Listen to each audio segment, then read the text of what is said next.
అందరికీ నమస్కారం అండి. ఎర్రటి కనకాంబరాలు లేడీస్ చాలామంది ఇష్టపడతారండి కదా. మనం జడలో పెట్టుకోవటమే కాదండి, దేవుళ్ళకు కూడా మాలలు కట్టి వేస్తాము. అమ్మవారికి కూడా చాలా బాగుంటాయి.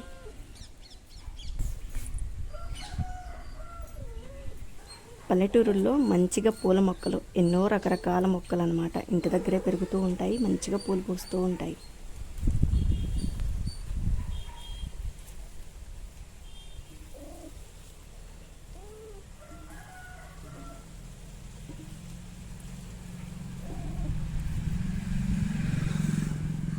కనకాంబరాల మొక్కలు పూలు కోసి మాలలు కట్టడం అంటే చాలా బాగుంటుందండి. స్పెషల్గా దేవుడికి కట్టడం అంటే ఇంకా బాగుంటుంది. కొంచెం దేవుడి కార్యక్రమాలు ఉండి మాలలు కట్టాల్సి వచ్చిందండి. పువ్వులన్నీ అలా కోసేసి మంచిగా మాల కట్టాము.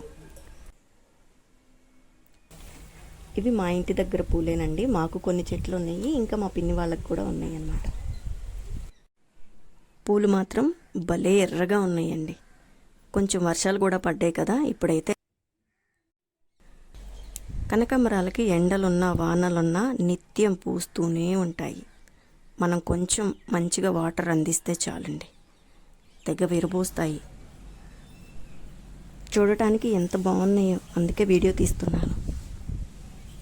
ఎంచక్కగా పూలన్నీ కోసేసామండి. అన్ని పూలు అయినాయి. నేను పువ్వులు మాల కడుతున్నాను. పిన్ అన్నాను కదండి, ఆ చిన్నమ్మ పూలు అందిస్తుంది నాకు.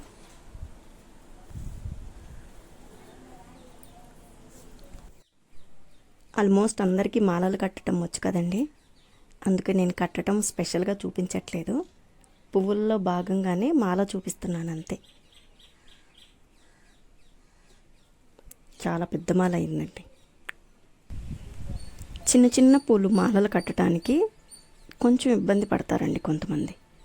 నేనైతే నాకు ఇబ్బంది ఏం లేదు, మంచిగా కట్టేస్తాను. కాకపోతే ఇంకెవరైనా అందిస్తూ ఉన్నారనుకోండి, త్వరగా అయిపోతుంది అనమాట.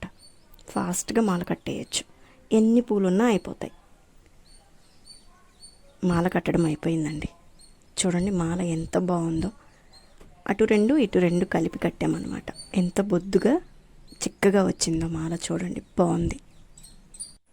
ఇలాంటి పూలమాలలు మన ఇంట్లో దేవుడి పటాలకు కానీ, గుడికి తీసుకెళ్ళినప్పుడు అక్కడున్న దేవుడికి కానీ అలంకరించినప్పుడు చాలా బాగుంటాయండి చూడటానికి. కొన్ని నెలల గ్యాప్ తర్వాత వాయిస్ ఇచ్చి వీడియోస్ చేస్తున్నానండి. వీడియో నచ్చితే please like, share and subscribe my channel. Thank you for watching. Please support me.